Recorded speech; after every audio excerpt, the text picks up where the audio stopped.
Welcome to the Deep Dive. Today we're exploring a really fascinating stack of ancient texts, specifically the daily readings and reflections for June 22, 2025. Yeah, and our mission today is to really dig into the profound wisdom that's packed within these scriptures. We're starting with the ancient call of Abram, but then moving to some powerful teachings on, self-reflection and judgment. Okay.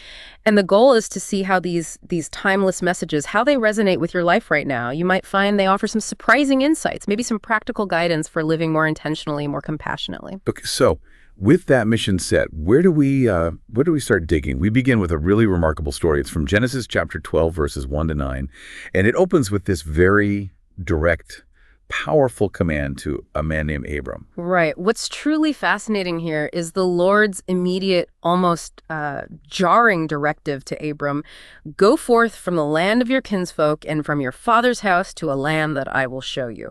I mean, this isn't just a suggestion, right? It's a clear call to action. Yeah. A radical departure from everything familiar.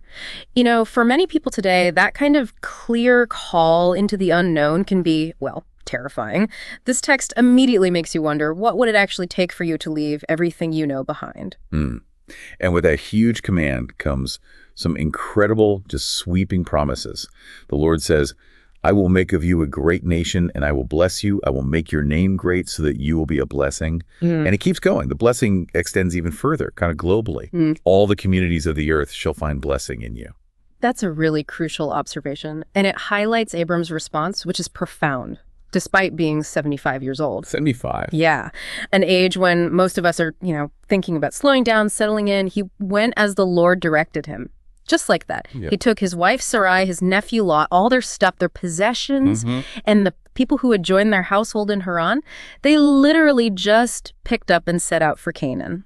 It's a remarkable picture of, immediate radical obedience, isn't it? It really is. Yeah. And his journey takes him to these significant places, like Shechem. By this ancient tree, the terebinth of Morah, often a place of profound encounters in the ancient world. And the text notes, almost casually, the Canaanites were then in the land. Right. And there the Lord appears again with another promise. To your descendants, I will give this land. That little detail that the land was already occupied that feels incredibly significant. Absolutely. And think about Abram building altars, first at Shechem, then later in the hill country near Bethel. He pitches his tent between Bethel and Ai and invokes the Lord by name. These aren't just, practical rest stops. He's doing something like sacred map making. Sacred cartography, I like that. Yeah, he's physically marking his faith onto this contested land. He's declaring an unseen promise over a very visible reality. It's almost like a blueprint for how we might in our own lives tangibly commit to our calls, even when the Canaanites or doubts or obstacles are still right there in front of us. So thinking about that, what does this ancient story say to you about stepping into the unknown? When you feel that strong sense of purpose, that call, even when the path isn't clear and obstacles are, staring you down. Okay, so if Abram's story is about that courage to step out, Psalm 33 kind of offers a crucial balance, maybe. This profound reassurance that even when we feel completely exposed in that unknown, we're still under a watchful, benevolent gaze. Let's shift focus a bit to Psalm 33, specifically verses 12, 13, 18, 19, 20, and 22. Right. The core message here is captured beautifully in the refrain, "Blessed the people the Lord has chosen to be his own." And this isn't just about, a special relationship. It feels like a radical flip on self-reliance. In an age where we're constantly told to pull ourselves up by our bootstraps, Psalm 33 offers something else. What's that? Well, surprisingly liberating insight. Maybe true security can actually be found in trusting a power beyond ourselves, especially when everything else feels uncertain. It's an invitation to a different kind of freedom, perhaps. That's interesting. And I like how it describes the Lord's perspective. It's so vast, almost cosmic. From heaven, the Lord looks down. He sees all mankind. There's this sense of complete awareness, not just of individuals, but everyone. Precisely. And the psalm gets specific. It says, the eyes of the Lord are upon those who fear him, upon those who hope for his kindness. And it promises to deliver them from death and preserve them in spite of famine. This really suggests a watchful, providential presence, meaning not just that this power sees everything, but actively provides for and guides those who trust in it, even when, all human resources seem to fail. It's like the ultimate spiritual safety net. And the human response to this huge watchful presence, the psalm says, our soul waits for the Lord, who is our help and our shield. Yeah, which makes us think, right, how might actually embracing this perspective, this idea of a watchful presence, how might that change the way you approach moments of uncertainty? Does it make you more willing to take that leap, knowing maybe there's a safety net? Okay, so we've looked outward at the call to journey and upward at this divine watchfulness. Mm. It feels natural then to ask, if a higher power sees all, how does that challenge us to see ourselves? Which brings us inward, powerfully, I think, to the Alleluia verse from Hebrews 4:1. Ah, yes. It says, "The word of God is living and effective, able to discern reflections and thoughts of the heart." Now, this isn't just poetry. It's a pretty strong claim. It's saying spiritual truth can act like a kind of X-ray for your soul. An X-ray. Yeah, like it's capable of getting past our surface actions, our behaviors, to reveal the real intentions, maybe even the unconscious biases hidden in our hearts, helping us see why we do what we do, not just what we do. And this connects perfectly with Psalm 139, verses 23-24, which is cited in one of our sources. Search me, God, and know my heart. Test me and know my anxious thoughts. See if there is any offensive way in me, and lead me in the way everlasting. Exactly. And the key point here, I think, is how these two verses together really emphasize the importance of deep self-examination. It's not just about our external actions or even our obvious mistakes. It goes right to the core of our being, our thoughts, our hidden motives, those anxieties under the surface that maybe drive us more than we realize. It asks for a level of honesty with ourselves that, frankly, can be deeply uncomfortable.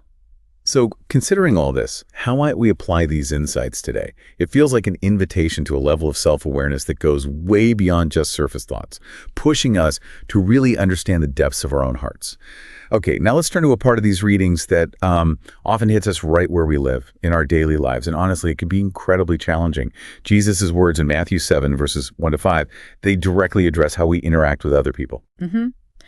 Jesus tells his disciples, pretty bluntly, "Stop judging, that you may not be judged." And he spells out the consequence.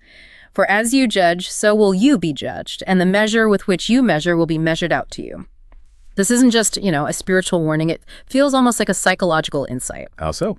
Well, when we're quick to judge others, we often end up cultivating this critical mindset, and that inevitably turns inward on ourselves, or we just invite that same judgment back from the world. It's a powerful reminder that the lens we use to view others often ends up shaping our own reality. And the metaphor he uses is just so vivid, almost like absurdly vivid. Why do you notice the splinter in your brother's eye, but do not perceive the wooden beam in your own eye? Yeah, the wooden beam metaphor, it's so over the top, isn't it? Jesus really leans into that visual. It highlights just how ridiculous we can look when we're hyper-focused on someone else's tiny flaw while completely missing our own massive ones. Right. And he explicitly calls out the hypocrite, but he also gives the solution. Remove the wooden beam from your eye first. Then you will see clearly to remove the splinter from your brother's eye. The transformation, the path to actually seeing clearly, it has to start within us, always. And our reflection source really hammers this home. It says, Jesus reminds us that before we judge others, we must first look within and seek our own transformation. And it's just so easy to spot faults in other people, isn't it? It feels like we're almost wired for it sometimes. Absolutely. It's a very common human tendency. But the brilliance of Jesus's metaphor is how it exaggerates that tendency, exposes the hypocrisy, maybe even with a touch of dark humor. True humility, it says, calls us to confront our own stuff first. And the reflection highlights that God desires hearts that are pure, not prideful, and eyes that see with mercy, not condemnation. So the focus shifts, right? Away from external critique towards internal purity and compassion. And the outcome is profound. When we grow in self-awareness and grace, we become more compassionate toward others.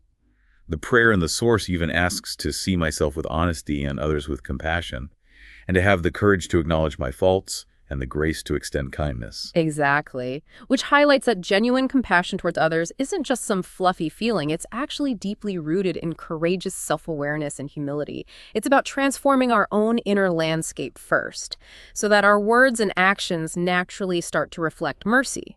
It means the critical spotlight turns away from everyone else and shines firmly back on us. Wow, okay.